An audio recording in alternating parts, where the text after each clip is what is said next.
So I'm Walter Haugen, and this is FA Farm, Ferndale, Washington. And today I'm going to show you a really simple but cost-effective method to harvest your wheat.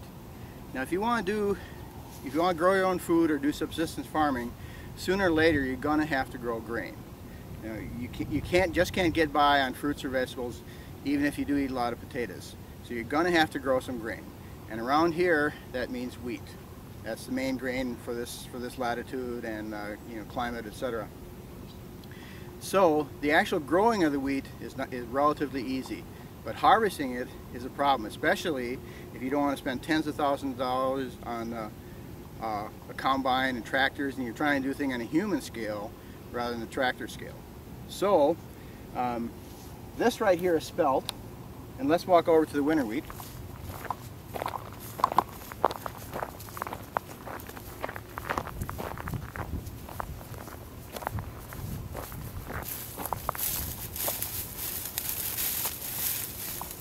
Now this right here is winter wheat. It's July 30th today, and I planted this September 9th last year.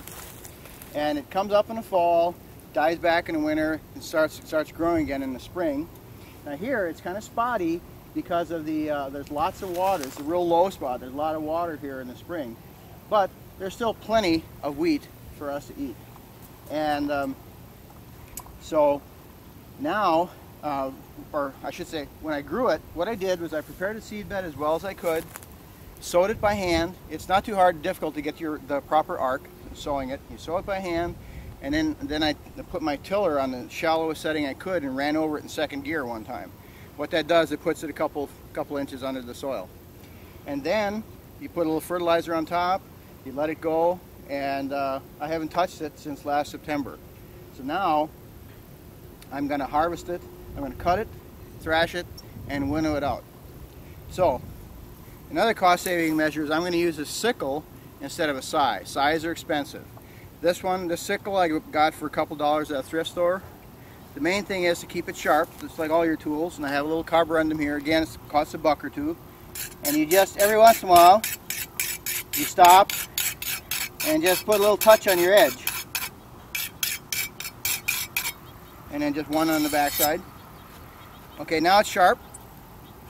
And another thing is, I don't like to bend over too much.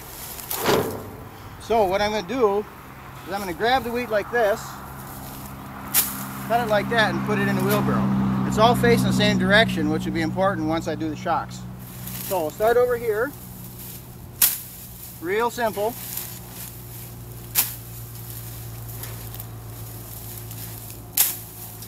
And of course you don't want to cut your hand, so you just be careful.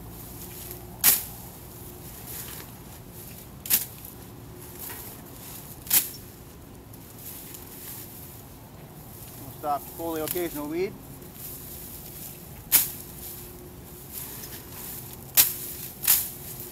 Notice how there's an understory here. If you wanted, you could plant a cover crop like alfalfa or clover in your wheat too when you plant it. Or you could, put it in the spring, I should say.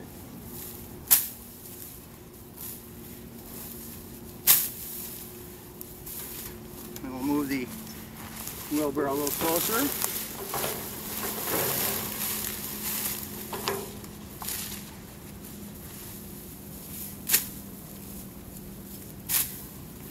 And you can throw it on the wheelbarrow with every time you cut, or you can just hold it and cut a couple of them.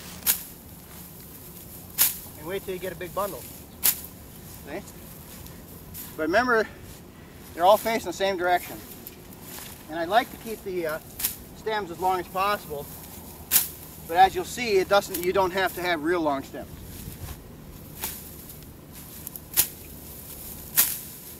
And you can go as fast as you want, but the faster you go, the more dangerous it is. So that's why I'm going relatively slow here.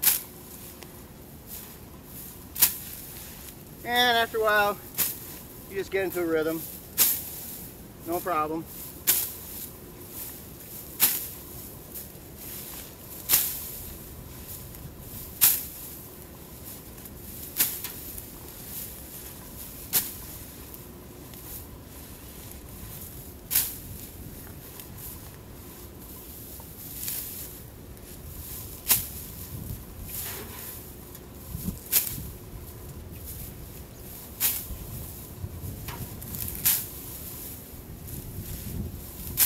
Now, normally, that's spelt, we'll leave that. Normally I'd let this whole thing fill up to about here before I do my shock. But in the interest of brevity, I'm just going to tie up a little shock here and put it in the field. Now you can take a grain stock, and this is my spelt. It stands up a little higher. You can take a grain stock and you can tie it with that. Right? So you just put it under here. You pull it tight. You wrap it around a few times.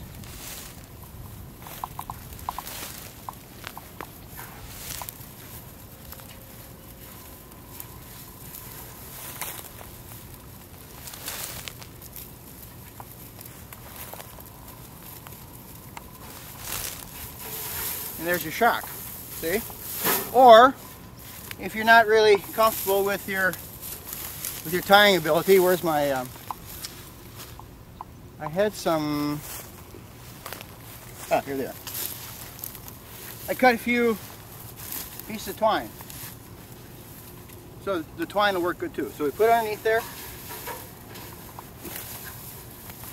We pull it tight. If you want, you can even tie a bow knot. Okay, so there's our shock. You sort of fan it out a little bit. We set it on the ground. Now that'll sit and dry. So what we're going to do now is we're going to go over to the barn, and then I'll thresh some of the shocks that I did the other day. Okay?